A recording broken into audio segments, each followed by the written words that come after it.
우리에게 주시는 말씀은 사도행전 28장 1절부터 10절까지입니다. 사도행전 28장 1절부터 10절까지입니다. 한 절씩 교독하고 마지막 절은 함께 읽겠습니다. 사도행전 28장 1절부터 10절까지입니다. 우리가 구조된 후에 안즉 그 섬은 멜리데라 하더라. 비가 오고 날이 참에 원주민들이 우리에게 특별한 동정을 하여 불을 피워 우리를 다 영접하더라. 바울이 나무 한 묶음을 거두어 불에 넣으니 뜨거움으로 말미암아 독사가 나와 그 손을 물고 있는지라. 짐 그의 손에 매달려 있음을 보고 서로 말하되 진실로 이 사람은 살인자로다. 바다에서는 구조를 받았으나 공의가 그를 살지 못하게 함이로다 하더니 바울이 그 짐승을 불에 떨어 버리매 조금도 상함이 없더라. 그들은 그가 붙든지 혹은 갑자기 쓰러져 죽을 줄로 기다렸다가 오래 기다려도 그에게 아무 이상이 없음을 보고 돌이켜 생각하여 말하되 그를 시인이라 하더라. 이 섬에서 가장 높은 사람 보블리오라 하는 이가 그 근처에 토지가 있는지라. 그가 우리를 영접하여 사흘이나 친절히 머물게 하더니 부친이 열병과 이질에 걸려 누워 있거늘 바울이 들어가서 기도하고 그에게 안수하여 낫게 하며 이러므로 섬 가운데 다른 병든 사람들이 와서 고침을 받고 후한 예로 우리를 대접하고 떠날 때에 우리 쓸 것을 배에 실었더라. 아멘. 오늘 우리가 상륙한 멜리데 섬이라는 제목으로 목사님께서 말씀 전해주시겠습니다. 큰 은혜 시간 되시기 바랍니다.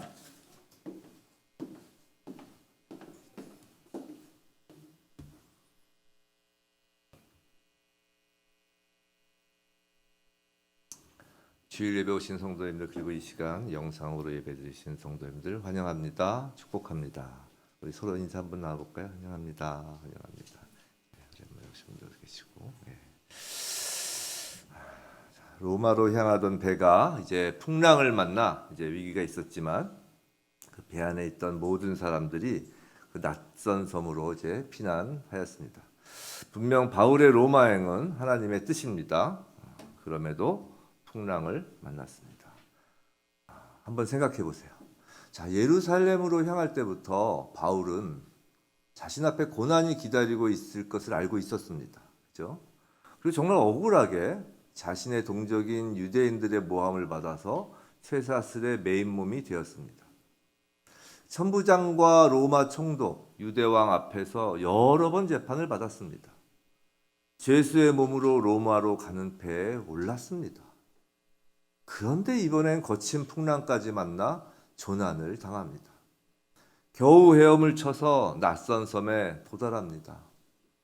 아무리 하나님의 뜻으로 사명을 받은 바울이라고 해도 얼마나 피곤하겠습니까? 몸만 피곤한가요? 마음도 많이 힘들었을 겁니다. 지쳤을 겁니다. 어쩌면 해안가에 도착해서 덩그러니 누워서 하늘을 보면서 이런 생각을 하지 않았을까요? 아, 너무 힘들다. 나를 공격하던 동족들이 준 마음의 상처도 힘들고 로마 병사들에게 이리저리 끌려다닌 그 죄수의 몸으로 몸도 힘들고 이제 거기에 더해서 자연 환경까지 이렇게 물에 빠진 생쥐 같은 처지로 만드니 너무 힘들다, 지친다 라는 생각이 들지 않았을까요? 아마 저라면 그랬을 것 같습니다. 인생을 모두 마칠 때 그 즈음에서 아, 힘들다. 이렇게 힘들다라고만 외치게 된다면 얼마나 안타까운 인생일까요? 제가 예전에 섬기던 교회 목사님께서 자주 하시는 말씀 중에 이런 말이 있었습니다. 그리스도인의 인생은 처음보다 끝이 좋은 인생이다. 끝이 좋은 인생이어야 한다라는 겁니다. 그리고 그걸 놓고 늘 하나님께 성도들을 위해 기도한다고 하셨습니다. 저도 우리 성도님들 기도할 때 꼭 이 기도를 합니다. 처음보다 끝이 좋은 인생 되도록 말이죠. 처음과 끝, 알파요 오메가 되시는 하나님께서 시작과 끝을 책임지시는 인생입니다.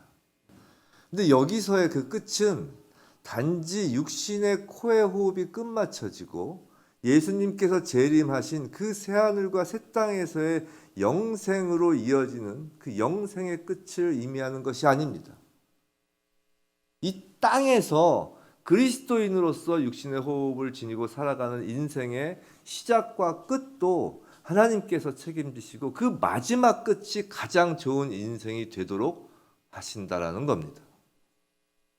영생으로만 좋은 끝이 아니라 이 땅에서의 인생도 좋은 끝이 되도록 하신다는 겁니다. 바울이 다메섹 도상에서 예수님을 만난 이후 그의 신앙의 여정이 시작되었죠. 그리고 로마가 그 신앙 여정의 끝입니다. 바울에게 있어서 가장 좋은 곳, 인생의 클라이맥스가 바로 로마입니다. 하나님께서 바울이라는 한 명의 하나님의 자녀에게 계획하신 이 땅에서의 종착지가 로마이며 하나님께서 계획하시고 인도하신 그 로마가 바로 바울의 시작보다 좋은 가장 좋은 인생의 끝입니다. 사랑하는 성도 여러분, 우리 그리스도인의 인생은 사실 누구나 하나님이 뜻하신 로마를 향해 가는 것입니다. 하나님의 자녀 각자에게 하나님께서 계획하신 종착점 로마 가장 좋은 곳이 있습니다. 그런데 그곳까지 가는 과정이 참으로 다사다난합니다. 기쁜 일, 슬픈 일, 누군가에게 상처를 주기도 하고 또 상처를 받기도 하고 건강하기도 하고 아프기도 하고 정말 많은 일들이 있습니다. 바울도 참으로 다사다난한 일을 겪으며 로마로 가고 있습니다. 그런데 이제 거의 로마에 다 와 간다고 생각할 때, 종착지에 다 왔다고 생각할 때 하나님은 바울을 전혀 뜻밖의 장소에 머무르게 하십니다. 믿음의 여정의 종착점인 로마에 도착하기 전 머물게 된 그곳은 멜리데라는 섬입니다. 과연 하나님은 바울을 최종 목적지 로마에 도착하기 전에 멜리데 섬에 왜 머물게 하셨을까요? 오늘 말씀을 받으며 저와 여러분 모두 시작보다 좋은 끝을 향해 인도하시는 하나님의 계획 가운데 우리에게도 멜리데 섬에 머물게 하시는 이유를 깨닫기를 주님의 이름으로 축원합니다. 오늘 말씀 1절입니다. 우리가 구조된 후에 라고 합니다. 여기서 구조하다라는 헬라어는 디아소조라는 말로서 고치다, 건강을 회복하다, 구원하다라는 의미입니다. 그냥 소조하면 살리다라는 건데 구조하다라는 건데 디아소조라고 해서 구원하다라는 의미를 갖고 있습니다. 그리고 본문에서는 수동태, 신적 수동태를 사용하죠. 이전 한글 성경은 구원을 얻은 후라고 번역되어 있는데 이것이 더 원어에 가까운 것 같습니다. 즉 원어 디아소조는 단순히 물에서 구조된 것만을 의미하는 것이 아니라 하나님에 의한 영육 간의 구원, 회복을 의미하는 단어입니다. 이 멜레데라는 섬도 이 멜레데라는 이름이 피난처라는 의미를 갖는 이름입니다. 피난처, 말 그대로 구원과 회복이 있는 곳입니다. 인생 여정의 고단함과 온갖 상처로 지친 영혼들의 피난처와 같은 곳입니다.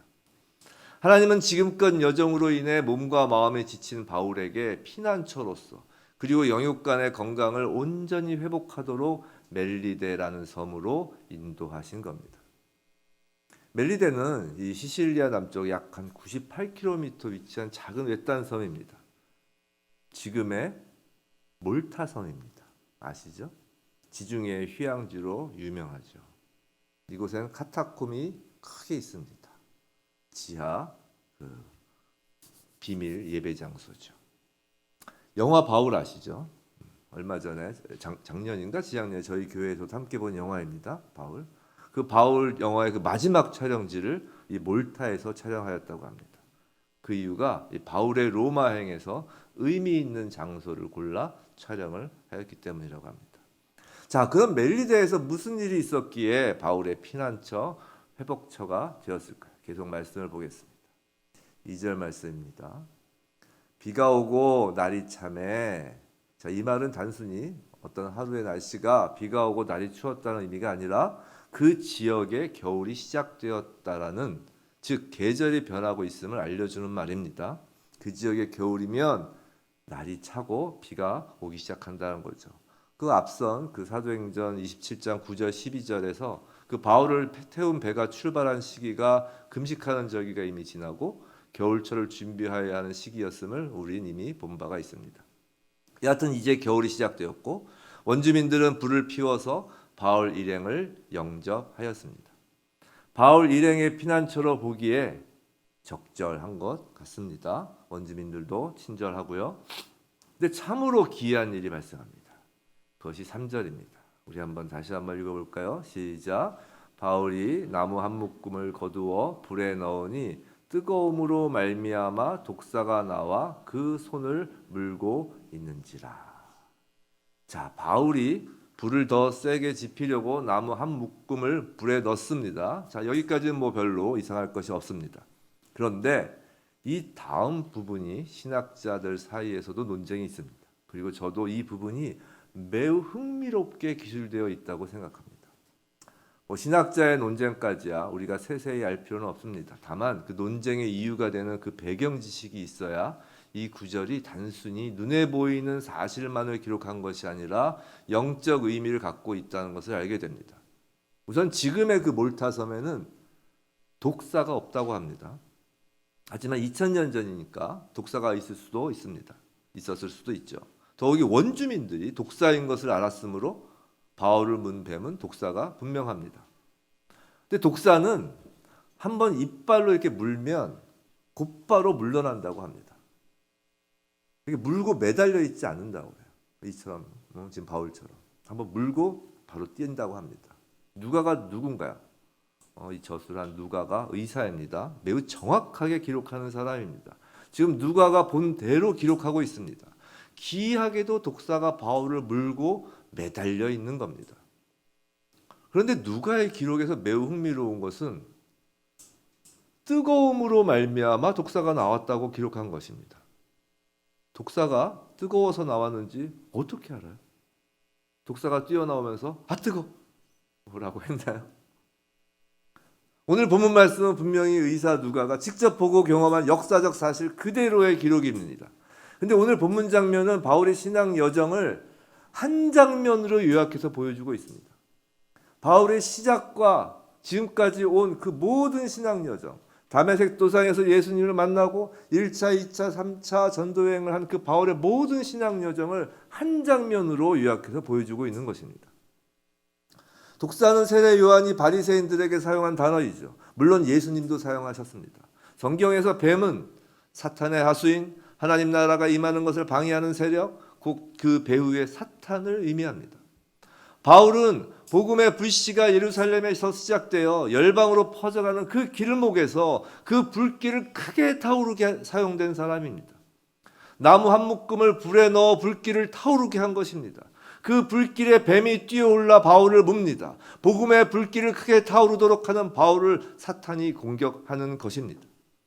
생각해 보세요. 바울의 지나온 날들을 되돌아보면 참으로 많은 공격이 있었습니다. 바울 스스로도 고린도후서에서 이런 고백을 합니다. 고린도후서 11장 23절부터 26절까지 말씀입니다. 함께 읽어볼까요? 시작. 내가 수고를 넘치도록 하고 옥에 갇히기도 더 많이 하고 매도 수없이 맞고 여러 번 죽을 뻔하였으니 유대인들에게 40에서 하나 감한 매를 5번 맞았으며 3번 태장으로 맞고 1번 돌로 맞고 3번 파선하고 일주야를 깊은 바다에서 지냈으며 여러 번 여행하면서 강의 위험과 강도의 위험과 동족의 위험과 이방인의 위험과 시내의 위험과 광야의 위험과 바다의 위험과 거짓 형제 중에 위험을 당하고 사탄은 뱀처럼 뛰어올라 바울이 가는 곳마다 바울을 물고 죽이려 하였습니다. 바울의 몸에는 뱀에게 물린 상처 흔적, 즉 머리에 돌에 맞아 깨진 자국, 몸 여기저기에 채찍을 맞아 찢어진 자국 등이 남아 있습니다. 로마로 들어가기 전 마지막 중간지인 멜리데 섬에서 독사가 불길에서 나와 바울을 깨무는 것으로 그 모든 사탄의 공격을 상징합니다. 그럼 바울의 상처, 바울의 고난이 육체의 상처, 육체의 고난뿐이었나요? 아닙니다. 마음의 상처가 더 큽니다. 본문 4절 말씀입니다. 우리 함께 읽어볼까요? 시작. 원주민들이 이 짐승이 그 손에 매달려 있음을 보고 서로 말하되 진실로 이 사람은 살인한 자로다. 바다에서는 구조를 받았으나 공의가 그를 살지 못하게 함이로다 하더니, 원주민들이 독사에 바울이 물린 것을 보고 바울이 분명 살인한 자라고 합니다. 바다에서는 구조를 받았을지라도 그가 죽는 것이 정의로운 것이라고 합니다. 죽어 마땅한 죄인 취급하는 겁니다. 아까 읽은 고린도후서 11장 26절에서 동족이 바울을 위험에 빠뜨렸다고 합니다. 거짓 형제가 위험에 빠뜨렸다고도 합니다. 생각해 보세요. 형제들에게 배척을 당하는 바울을, 예루살렘 동족들이 바울을 죽일 때까지 먹지도 마시지도 않겠다고 결사단까지 조직하였을 정도입니다. 죽을 죄를 지은 사람 취급을 당하였습니다. 바울이 죽는 것이 정의라고 하였습니다. 그것이 하나님의 일이라고까지 하였습니다. 그것뿐인가요? 바울이 교회에 보내는 서신서를 쓰면서 왜 그렇게 자주 첫 인사말에 자신이 사도라고 극구 밝히나요? 바울의 사도권을 부인하는 성도들이 각 교회에 많았기 때문입니다. 그로 인해 바울이 전하는 복음의 훼손이 되지 않도록 그렇게나 바울은 자신의 사도권을 주장한 것입니다. 바울이 얼마나 마음의 상처를 주는 말을 많이 들었을까요? 처음엔 원주민들이 엄청난 환대를 하였습니다. 하지만 바울이 독사에 물리자 바로 죄인 취급합니다. 바울의 일생이 그런 겁니다. 사실 바울은 한 곳에 오래 머무르지 못할 정도로 이곳저곳에서 쫓겨다니다시피 하였습니다. 하물며 자신이 설립한 교회에서도 나중엔 바울을 험담하기도 하였습니다. 정죄를 당하기 일쑤였습니다. 그리고 이제 진짜 죄인의 모습으로 로마에 들어가는 겁니다. 바울의 마음에 얼마나 상처가 되겠습니까? 바울도 인간입니다.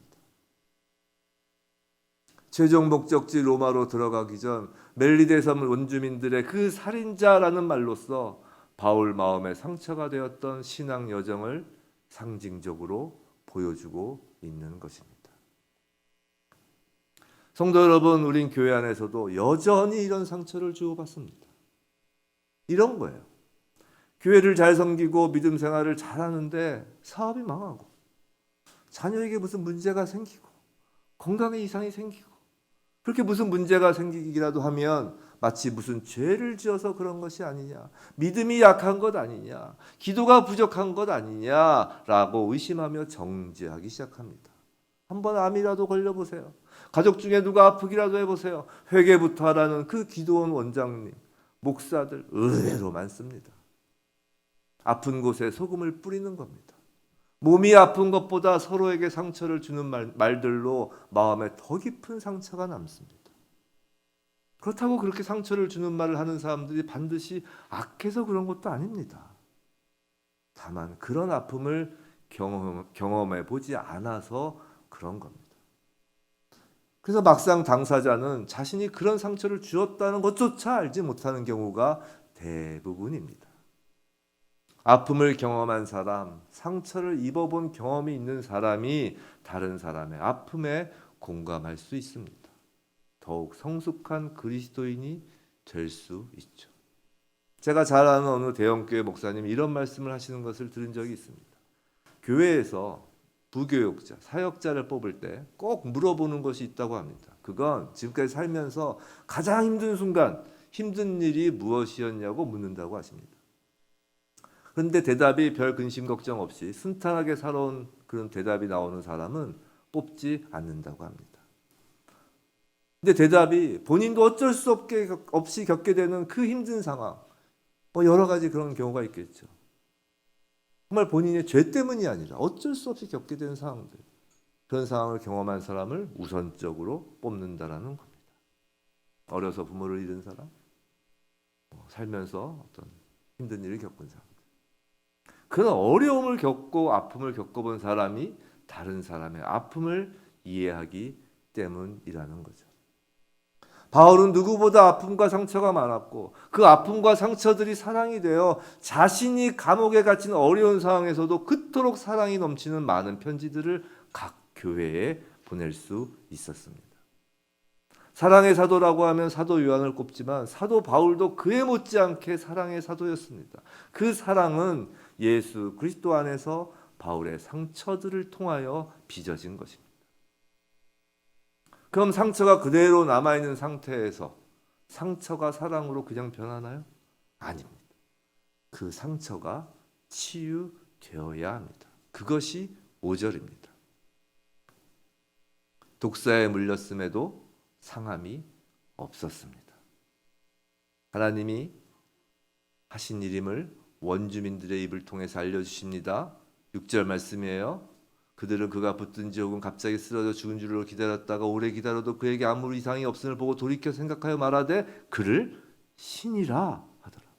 그를 신이라 하더라. 원주민들은 바울을 신이라 하였지만 이는 곧 신이 하신 일이라는 의미입니다.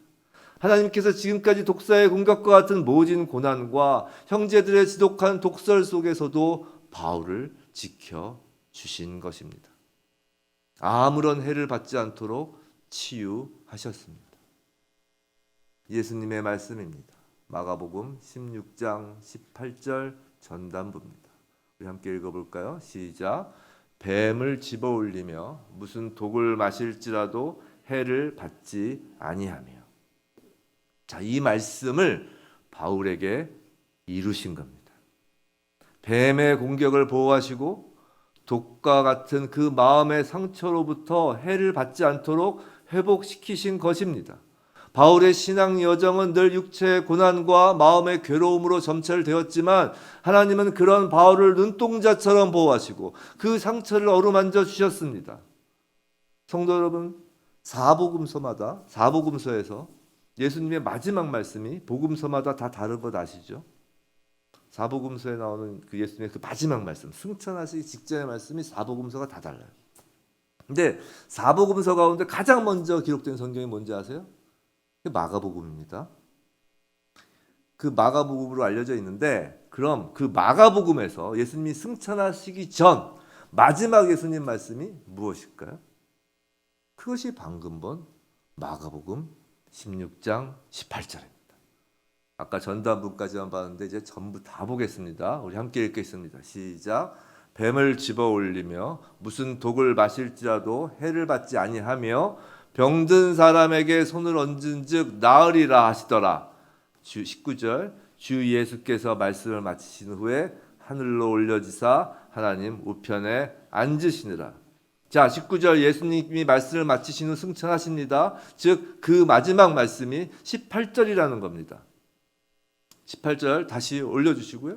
자, 뱀을 집어올리며 무슨 독을 마실지라도 해를 받지 아니하며, 즉 사탄의 어떤 공격, 어떤 고난과 역경 가운데서도 그 뱀을 집어올릴 정도로 하나님께서 함께 하시며 지켜주시고, 무슨 독을 마실지라도 속이 타들어가는 상처가 되는 그 일을 겪고도, 그런 말을 들어도 해가 되지 않도록 하나님께서 치유 회복하십니다. 그리고 그렇게 상처가 회복된 자, 치유된 자가 곧 사역자, 전도자이며, 그를 통해 그 다음 말씀 뭐라고요? 병든 자에게 손을 얹은 즉 나으리라. 하나님의 치유와 회복이 계속해서 이어진다는 것입니다. 이것이 예수님의 마지막 말씀이십니다. 성도 여러분, 이 말씀이 마가복음에서의 예수님의 마지막 말씀이시라고요. 우리 모든 성도님 그리고 그리스도인들은 비록 상처를 받아도 그 상처에 머무르는 자가 아닙니다. 주저앉지 않습니다. 하나님께서 해를 받지 않게 지키시고 회복시키십니다. 하나님의 자녀입니다. 어찌 그냥 놔두시겠습니까? 그리고 거기서 그치는 것이 아니라 그 회복된 하나님의 자녀를 통해 또 다른 사람을 치유하고 회복하십니다.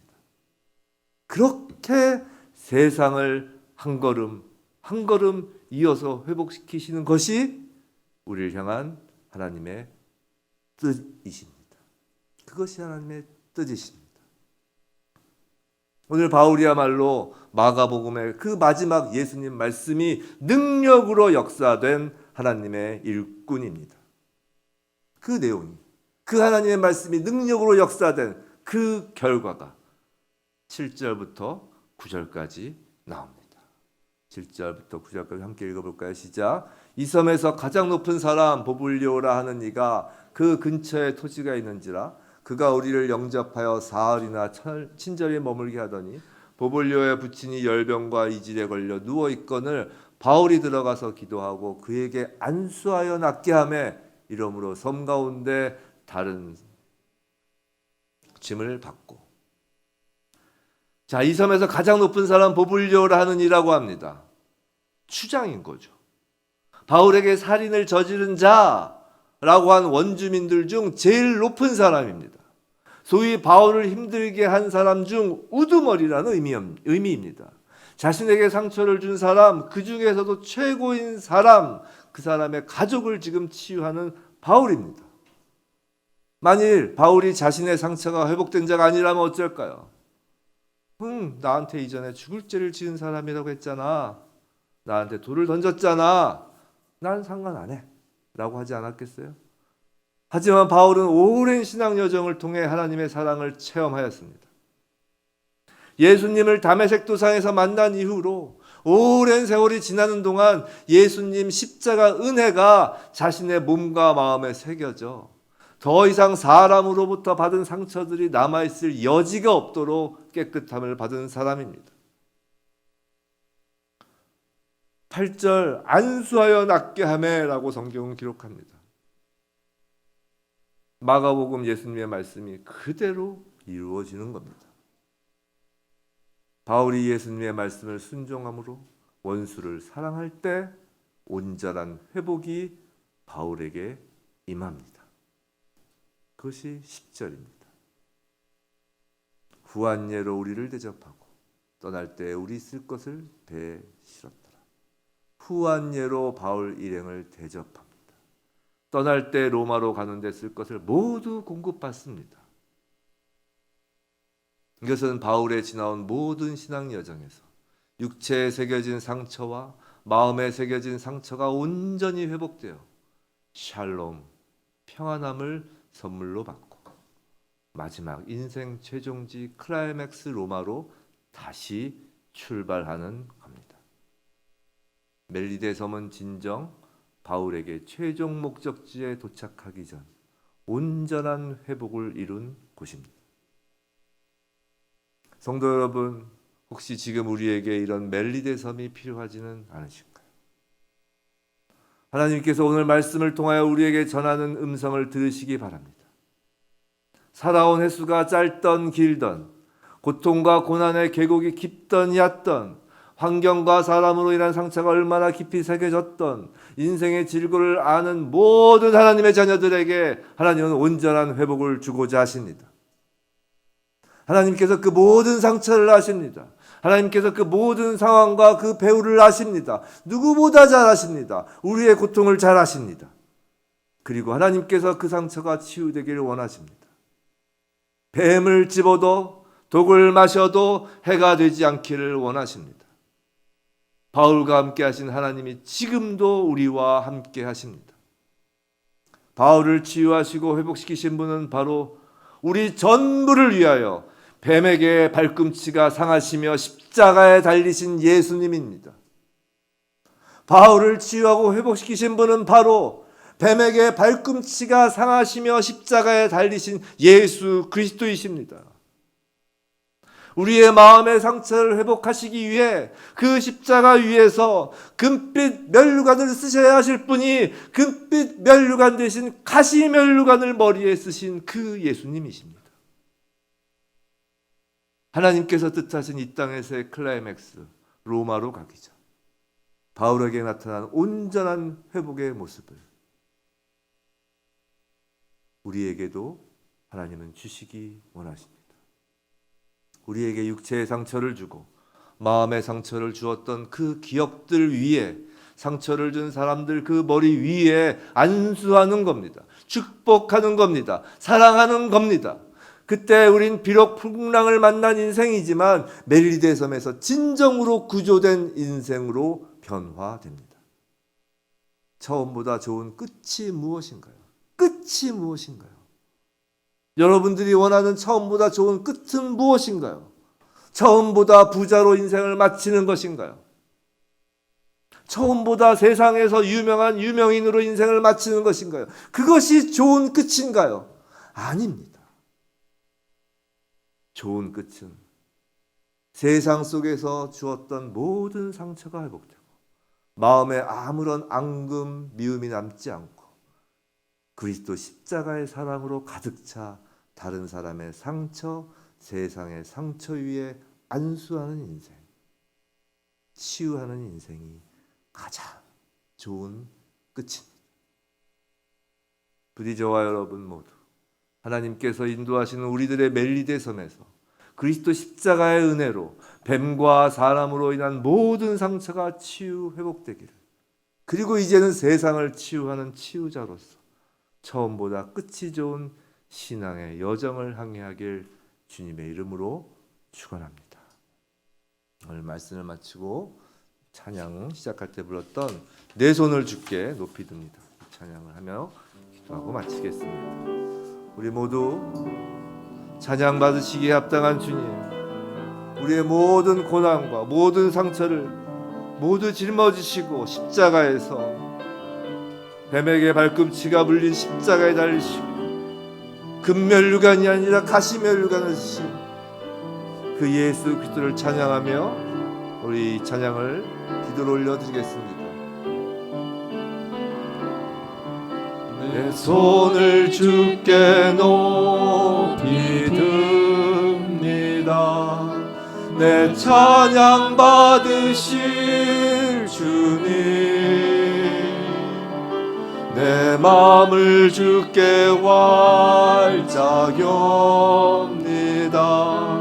내 찬양 받으실 주님, 슬픔 대신 희락을, 슬픔 대신 희락을, 제 대신 화관을, 근심 대신 찬송을, 찬송의 옷을 주셨네. 내 손을 주께 높이 듭니다. 내 손을 주께 이 시간 예수 그리스도의 십자가의 은혜로 우리의 모든 상처가 치유되기를 원합니다. 이 찬양 가운데 예수 그리스도의 그 십자가의 사랑으로 우리의 모든 육체와 우리의 모든 마음의 상처가 치유되기를 원합니다. 예수 그리스도의 보혈이 덮이기를 원합니다.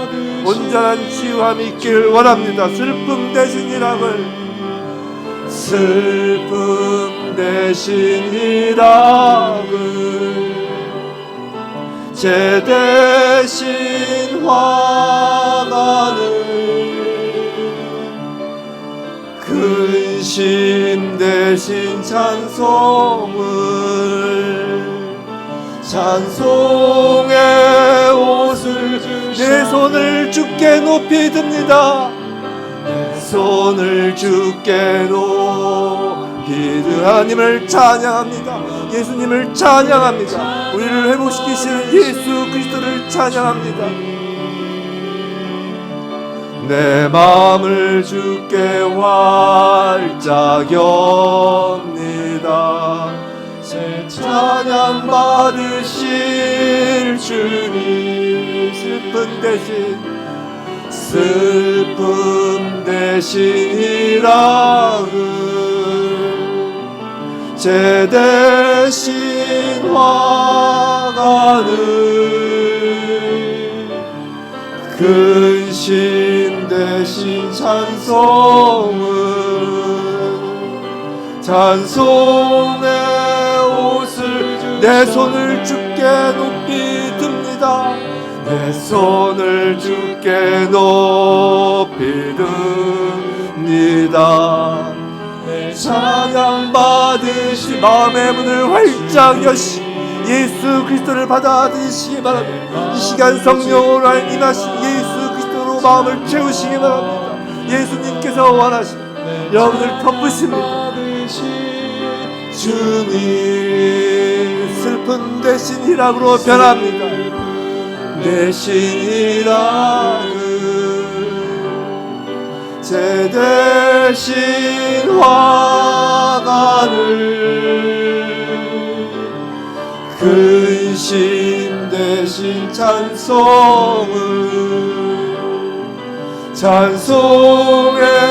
옷 슬픔 대신 희락을 슬픔 대신 이 시간 온전한 회복과 치유가 있기를 간절히 구합니다.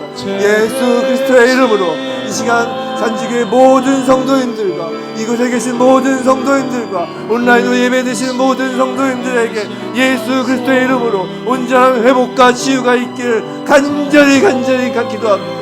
아버지 주여 아버지여 저희를 불쌍히 여겨주시옵소서. 슬픔 대신 희락을 슬픔 대신 희락을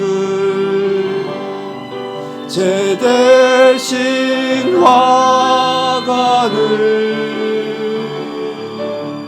근심 대신 찬송의